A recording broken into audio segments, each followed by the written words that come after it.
team. We have a very special guest today, and I hope you can hear me over all the noise back here with rivet guns and drills and so forth. What we're doing is we are building an airplane in the EAA booth here in 1 week. We hope to have the airplane not quite flyable, but pretty close by the end of the week, yes? And I am very fortunate to sit here with a woman from Ghana. Her name is Patricia Mawuli Porter.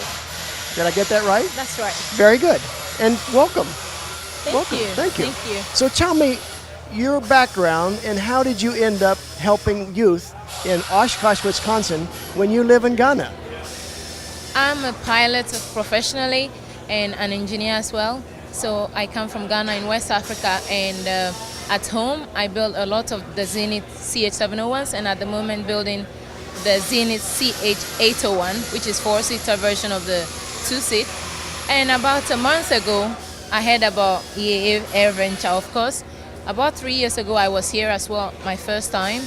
And so this year, when I heard there was going to be a plane being built, which is going to be the CH701 Cruiser, and they had different teams. They have a lot of leaders to lead the teams, but unfortunately, there was no woman in the industry who already built aircraft. And when I heard this, I said, I'm more than happy to come and help. And since in Ghana, already a lot of my focus is on women, teaching them aviation and engineering, I said, I'm more than happy to come and help the youth do this. And this is why I'm here. Wonderful. So when you say engineer, is that the equivalent of an airframe and power plant license in this country? What does engineer mean? I think most people will call it mechanic. Yeah. Okay, so a mechanic, and I understand you're also a CFI. And I'm the only woman's flight instructor in the whole of West Africa. You're amazing. Thank you. But everybody tells you that, right? I think, yes. Everybody tells me I'm amazing. Wonderful. That's really great. So you've come up here and you've now spent all these, this is Thursday, and you have spent the first 4 days of the week working in this booth every day. Yes. And what are you right. mainly doing? Well, when I first started, my work was to lead the youth to be able to build the horizontal section of the aircraft, which is basically the stabilizer and the elevator. And so we did that in like 2 days. And everybody was kind of surprised because they thought it was going to take longer to do that.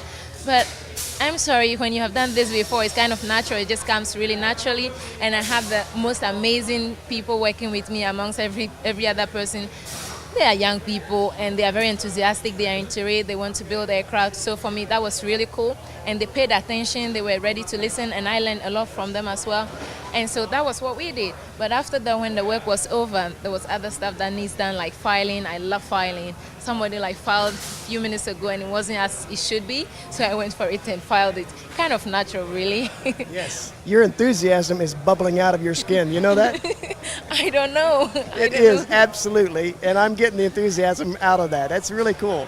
And I'll bet you that's fun as a team leader to take the people that are wanting to help and turn that into driven rivets and completion. I think that's really cool because a lot of them, they came there the very first day really confused. They don't know what to do. And there was a manual in front of us with a lot of skins and other skeletons to put together. And hey presto, within 2 days we had that working. So for them, that was a lot of smile because, you know, there are certain things that when you are doing and there is no short-term sort of reward, kids like that sort of reward. Absolutely. So once they saw it, everybody was really thrilled. And for me, that's what makes me happy since a lot of my work in Ghana is involving kids and coming in, getting experience. That was brilliant. And I think they are the best group I've ever worked with. The Evolution Flight Display System from Aspen Avionics delivers unique reliability and safety features to GA pilots and is truly the most flexible and affordable EFIS available. Aspen Avionics, a new way to look at avionics. ForeFlight Mobile gives you better situational awareness, more productivity, and simplified decision-making in one elegant app. Start your 30-day trial today and discover the joy of flying with ForeFlight. The debate is no longer about upgrading GA aircraft with NextGen, it's about financing it. The NextGen GA Fund is about doing just that. Find out more at www.nextgenfund.com. Waco Classic Aircraft now offers the Great Lakes 2T1A2. Inspired by the classic YMF 5D, it's smaller but with 180 horsepower, simpler avionics, and fully aerobatic. Waco lets you fly simply for the fun of it. www.wacoaircraft.com.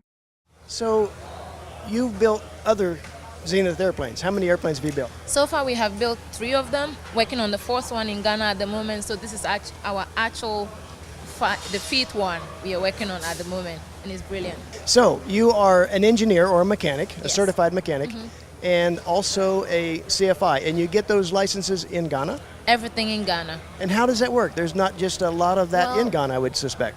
Our aviation authorities actually have licensed us as an organization to be able to issue the license on behalf of them, because they know we have a good safety record and we make sure everybody gets what they need. And for us, when it comes to flying, we like a win-win game. We want everybody who comes and give us a bit of money, they should know their money is going to doing something really good. And so they have that confidence in us, and we do that for them. But a country as a whole, aviation is not like cotton. But we think somewhere in the future, if we hang in there, over time, people will begin to see what aircraft can do, what they can be used for. And as a developing country, I think once they come to understand that, it will move forward really, really quickly. Absolutely. And how many airplanes are in Ghana? How many little general aviation airplanes? If you talk about general aviation aircraft, I will be honest with you, there are not many of them. I think there are less than 100 of them, less than 100 of them. And we are the only private aircraft operators in the whole of the country. Wow. And how big is Ghana for the people that don't know Ghana very well? Well, Ghana has a population of about 24 million people. And so it's not a very big country, but when a lot of people hear about Ghana, they think it's a little city, but it's a huge country. So all of this is an awful lot of stuff to do in life. I mean, you're working on airplanes, you're teaching people airplanes. I understand you have a couple of NGOs that you're also involved Yes. in to bring this information and this passion that you share with a lot of people back into the community so that other people can benefit from that. Is that true? Oh, absolutely. The other organizations we have are like other NGOs, but we have only one commercial business, and every money that we make from there, we kind of divert straight into our NGO, like the like of Aviation and Technology Academy. Basically, we take students from other schools, focusing on girls, because women don't have many places in aviation. Because if you look at the history, gone were the days where the women were the ones in charge of building the aircraft instead of going to the war front and fighting and flying the planes. I believe women actually make a lot of better pilots than men, and the men watching me shouldn't be jealous, but that's what the world works like. And so we kind of focus in the women. We bring them into our workshop, we give them a 3-day or 4-day experience of engineering, building aircraft, building other things, workshops, and aviation. This is to boost their confidence, their courage, that women can actually do things that men can do, and we can do them better. Example is me, Melissa. There are so many other women. I met 3 Roses today. I mean, Rosie Derivatives, and they were really awesome. They saw me and they were kind of surprised that a woman is drilling.